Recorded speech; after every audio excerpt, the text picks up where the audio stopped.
Hi there. Okay, we're going to go through a series of exercises today, and the focus is on pelvic symmetry, but also flexibility and mobility. Symmetry is, we live in an asymmetrical world, so it isn't exactly, you don't have to find exact symmetry, especially with hips being off, but just using as an opportunity to check in and see where your hips are that day.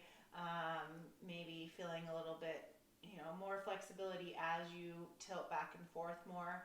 And then also getting glute strength and kind of mobility through the hip, that hip glute connection. And then stability, connection between the shoulder and the hip. So those are all kind of themes of the day. And then also getting the spine moving, getting mobility, flexibility, and stability through the spine.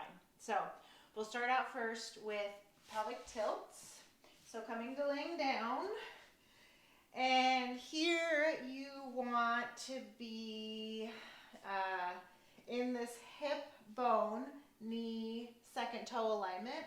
And you can also have something in between your knees here if you want. It sometimes is nice to kind of hold to get engage the inner thighs and kind of get that connection, because the inner thigh muscles connect all the way up to your pelvis there.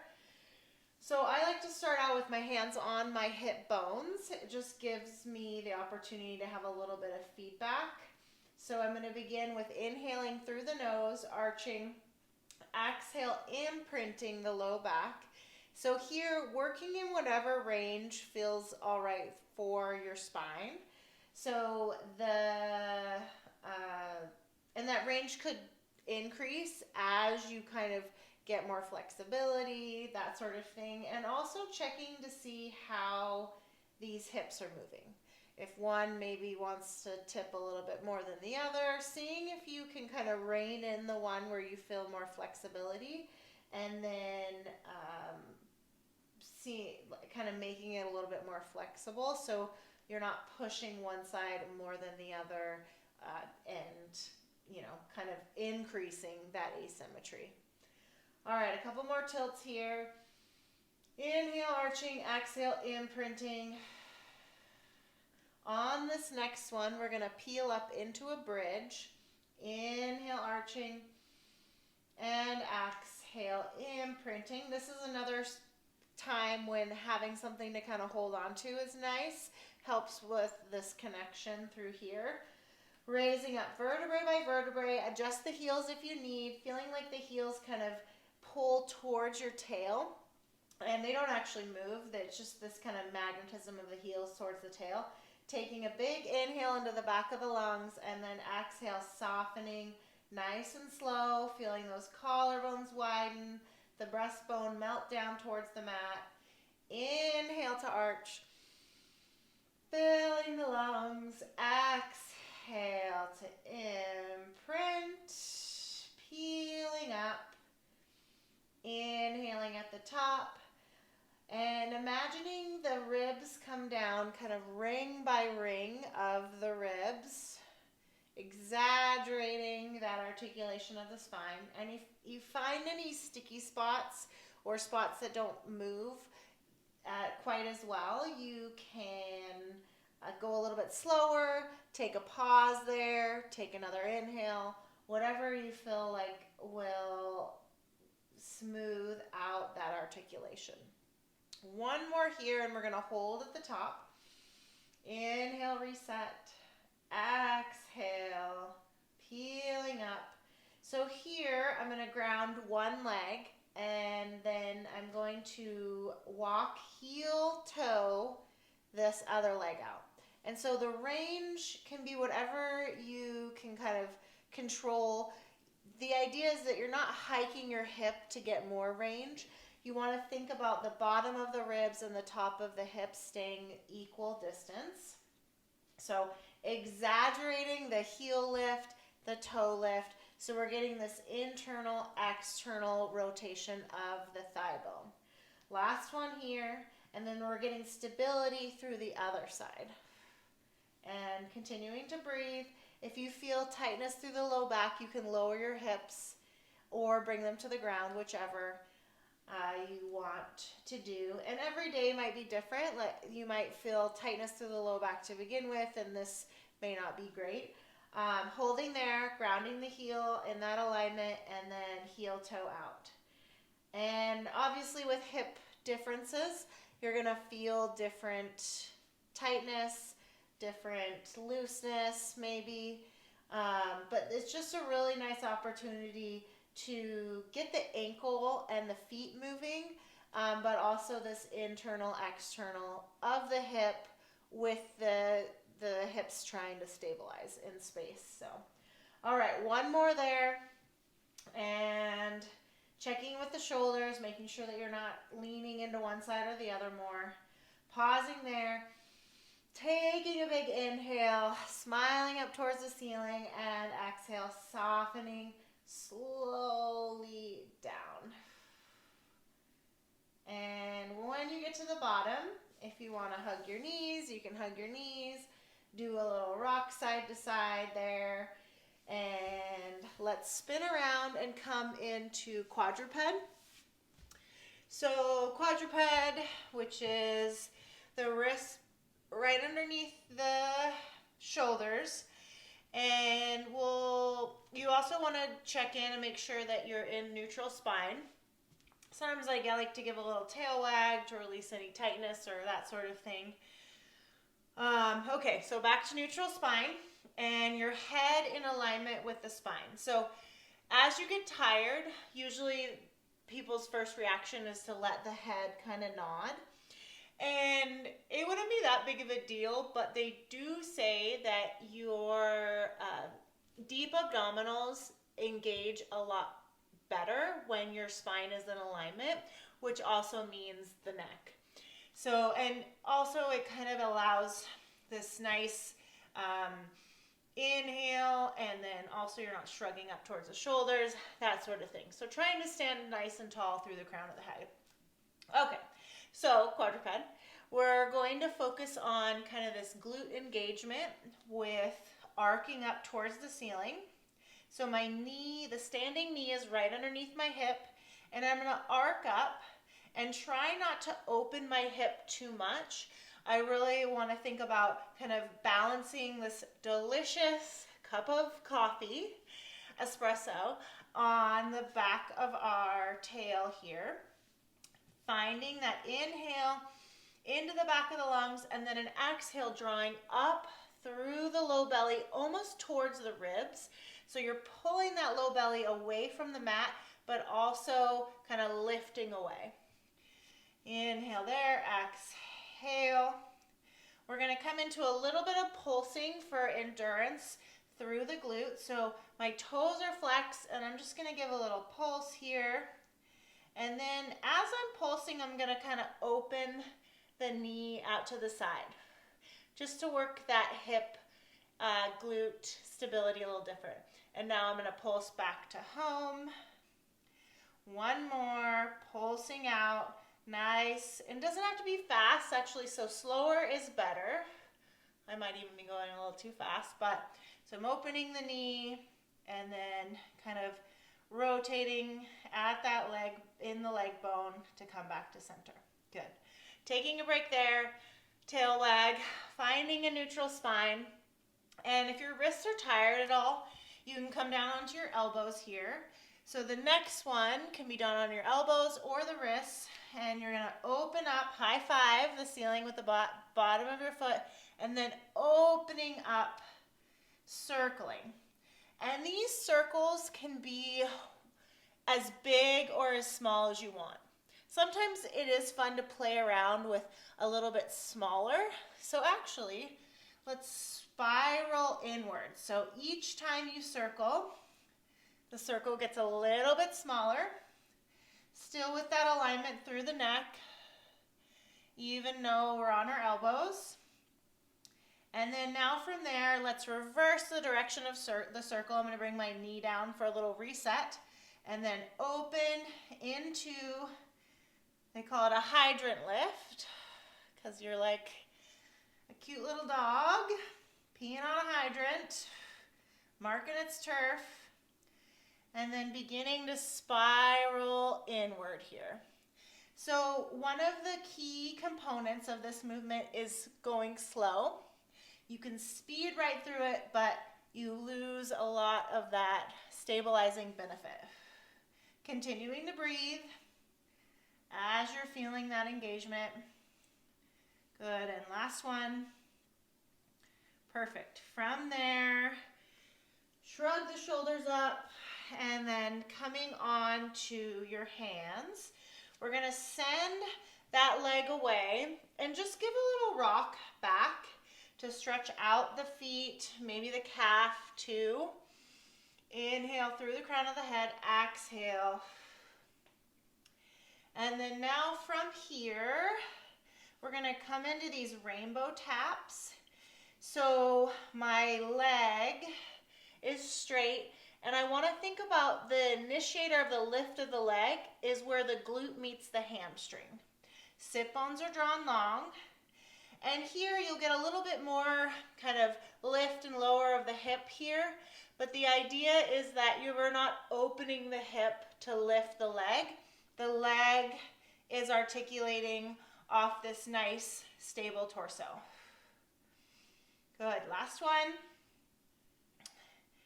And then coming in for a little break, and I'm gonna show you from this angle. We're gonna get a little bit of balance, stability here.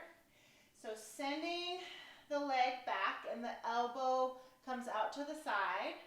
And here we're going to bend and open here. It's like I'm elbowing up towards the ceiling. Inhale as you lower, exhale as you open. Neutral spine, crown of the head is extended, and I'm just floating that leg in space. Good. Last two, and last one. From there, back down onto your elbows, and this is going to be kind of a thoracic spine stretch. It'll be work for the standing elbow, but the goal of it is just mobility through the thoracic while you're supporting. So here, my leg is back. It's the same leg we've been working with this whole time. And now I'm gonna open up towards the ceiling, wiggling, standing tall into that shoulder, and then threading the arm through here. And it's almost like I'm listening to the mat. It's telling me a juicy secret, but also protecting my neck. So I'm not giving all of my weight here, where my neck is gonna be tweaked or pushed in a weird way. So being mindful of that while we kind of move, rotate, getting this threading. And last one. Good. And then back down. Tail wag. And let's go to the other side. So I'll stay then looking this way. And starting with our wrists right underneath our shoulders. Smiling the collarbones towards the mat. Head is in alignment with the neutral spine. Inhale, exhale, arcing. Up, tapping the knee down. And the knee doesn't have to come right back to the beginning position. You can arc up, inhale down, and good. Last two. And last one, holding at the top. So from here, we're going to pulse the knee up and then begin to slowly open the knee and then walking back in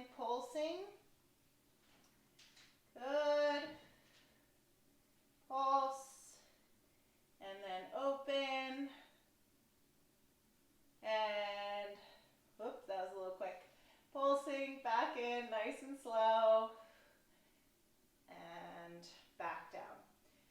Sitting into a child's pose, if that feels good. And onto the elbows, coming into circles here. So arcing up, opening, out and around. Good.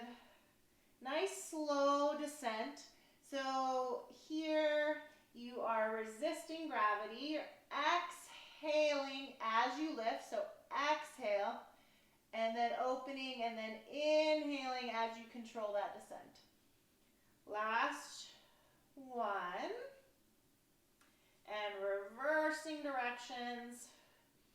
Inhale down, exhale opening. Caught myself letting my chin nod, so crown of the head reaches. Good, resisting. And opening here. Last one. And extending the legs straight. Coming up onto your hands. We're going to rock back, kind of flick the toe forward and back. And then come into those rainbow arcs where the initiation comes from the glute, where the glute meets the hamstring. So the knee isn't bending, just this kind of flick of the toe, like you're flicking something off of your foot. And the hips here will move, but we just want that movement to be initiated from the leg, not necessarily a lift or hike of the hip. Good. Continuing to breathe. Using your inhale and exhale here to kind of best serve you. There's not a right or wrong place. You just want to feel like that low belly is and ribs, torso is all supporting the movement. Last one. And then now we're going to come into, I'm going to spin around again. And we're going to come into a lift here. Tap down, inhale, exhale, lift. Sending that leg back. Inhale, exhale. Inhale down. Exhale, extend. Inhale down. Last two. Keeping the collarbones nice and broad. And last one. Beauty. From there, coming down onto the elbow, stepping that leg back, and we're going to open up, making sure that elbow is right underneath the shoulder, and threading underneath. Inhale into that shoulder blade of the arm that's reaching, standing tall into the shoulder. Inhale, exhale, reach, smiling, up at the ceiling, up at the sky, wherever you're doing this. Last one, and good. Nice job. Little bit of a tail wag, cat-cow there. Nice and slow to release. Final thing we're going to do is we're going to reverse the position of our upper body. So a lot of the stuff we do is forward, but a lot of things we do in life are also forward. So it's nice to get a stretch through the chest. And this can be kind of a hard position for people to tolerate through the wrists and arms. I have pretty tight shoulders, so sometimes I have to play around with my hand positioning, out to the side, forward, whichever kind of works for you. And again, if this is not comfortable, it's uncomfortable. It's not going to be comfortable really ever. But if it's painful, then don't do it. So I'm going to have my hands pointing towards the top of the mat. Heels are grounded. We're just going to take an inhale, exhale, lifting the tail up.